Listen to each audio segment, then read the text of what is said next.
It was always a rare occasion when the four of us attend one of the local wrestling shows. I was joined with Cornelius, our Spanish friend Javi El Montiel, and our Puerto Rican friend Ramon Sanford. Cornelius was driving with me in the passenger seat with poor Javi stuck with Ramon in the back. Javi was a family man, but don't ask me how many kids he had because I was never briefed on that. The man always looked like a comedian to me. He had a nice build to him, not fat, just a burly frame to his body. His black rimmed glasses just made his jokes even funnier. I swear some of the stuff this man says just didn't look like it would come out of his mouth. Where Javi looked like a comedian, Ramon looked like a living cartoon character and acted like one too. Ramon only had four things on his mind: wrestling, sex, video games, and sex. He was desperate for a woman, but it always seemed like he was more desperate to get laid than a long-lasting relationship. Lately, he's been working out to impress the ladies and considers himself to be a good-looking guy. This attribute is self-proclaimed, as I yet to hear a woman say this. Granted, he did have a nice build to him, and that big belly of his tucked very well under his shirt. If there was ever an attribute that everyone could agree about him regarding him, was that he had a goofy smile, almost childlike. In fact, he was goofy all around. Javi was having us sample his food for his upcoming restaurant on the way to the show. He saved the best for last, and it was in one of those plastic containers. We didn't have to question what it was. He shouted it for us. Churros! Churros, for those that don't know, are sugary pasties. Think small donut sticks and you're in the right ballpark.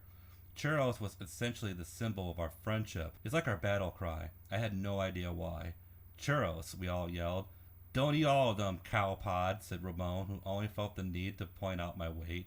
Seriously, I think it made him feel better to point out my flaws and make himself look good. Of course, I had to defend myself. I shouted back, "Shut up, you human piece of turd."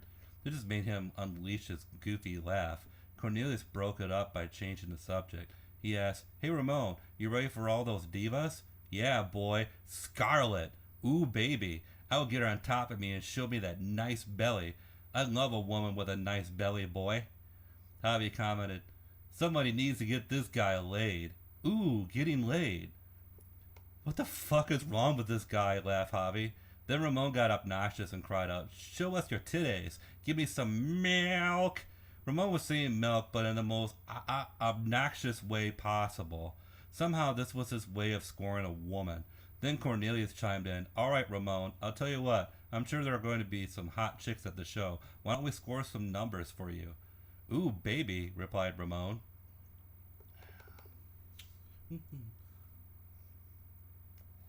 Apparently, relying on Ramon to talk to a woman on his own was completely out of the question. We were outside enjoying a cigarette when an attractive woman asked him for a cigarette, talked to all of us, and walked off, and he didn't say a word.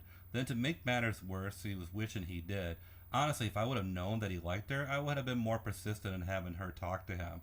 As it became apparent, we were going to score some phone numbers for him ourselves. We were at a seedy bar called the Ritz, located just across the street from some power plant. The staff rounded us up in this cramped room while the patrons were busy setting up the ring.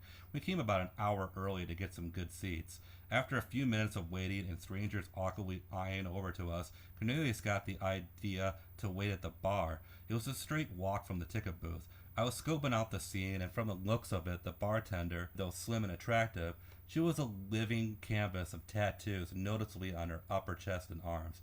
She just didn't strike me as a Ramon type. Of course, Cornelius and Javi sat next to each other to discuss their restaurant plans. After all, Cornelius was the silent partner. I was stuck next to Ramon, who awaited me with a barrage of insults only a toddler would find humorous. "Hey, slippery frog," he said to me. Then he repeated himself with a goofy laugh of "aha!" like what he said had to be shared at a comedy act. It was in that moment that I didn't pay any more attention to him. Instead, I was eyeing this waitress with the largest and perkiest breast I've seen. Oh, and she was pretty attractive to boot. Ramon had this notion that he was a good-looking guy. Therefore, he could only settle for girls that looked noble around his arm. The two of us shared a mutual friendship with a very attractive model friend that repeated time and time again that he could have slept with her. The story went like this. She asked him to come over to fix her car one day. And naturally, since a hot model blonde invited him over for anything, he was right over. He fixed the car and she made him lunch. The kicker was that she didn't want him to leave, but he had to go somewhere. I forget where. It was probably to go home and beat off or something. He swore up and down that if he would have stayed that he would have had sex with her. Since then his standards went a little higher.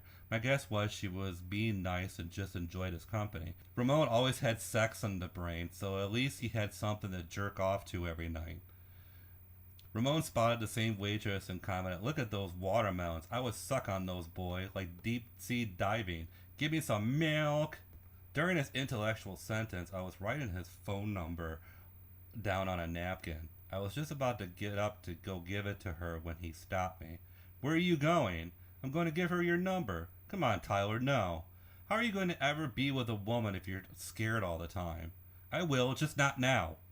"Well, when will it ever be now? Swear to God, if we leave here today, you don't at least make an attempt with that waitress over there, you're going to go home and jerk off over her and regret not speaking to her. I bet you.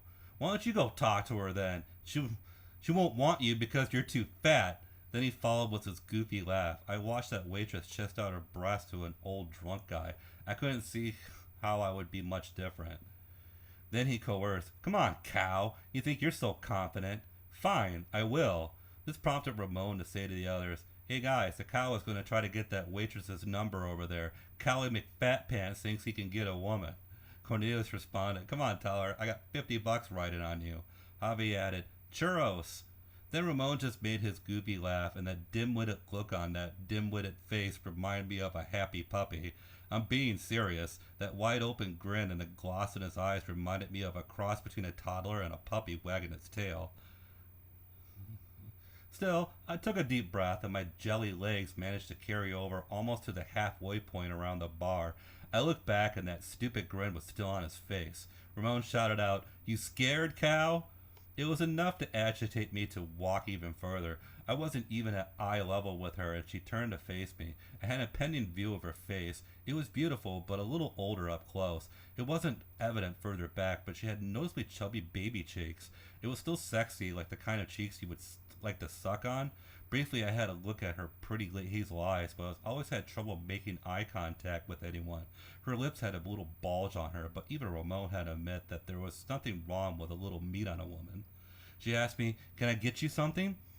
At this point, I was at a loss for words. Had I lost my game? I just said the first nonsense that came to mind, which was, "Hi, I was wondering if you'd ever consider acting." She laughed. "What? Why, are you a movie producer?" "I make independent films," I lied. "I was just wondering if you could act with my buddy over there." I pointed out Ramon, who looked in awe with Cornelius and Javi. To my surprise, she smiled and waved at them, and they all waved back in unison. Then she asked something that never even crossed my mind. She asked me, "Are you making a porn?" Immediately I chimed in, No, not at all. Well, unless you want it to be." "Seriously, I would love to be in a porn." "Really?" "I love flashing my breasts. Seriously, look at them." She started hugging them and rubbing them closer to her chin. I could see the guy's mouth watering from my peripheral vision. "Are you yanking my crank?"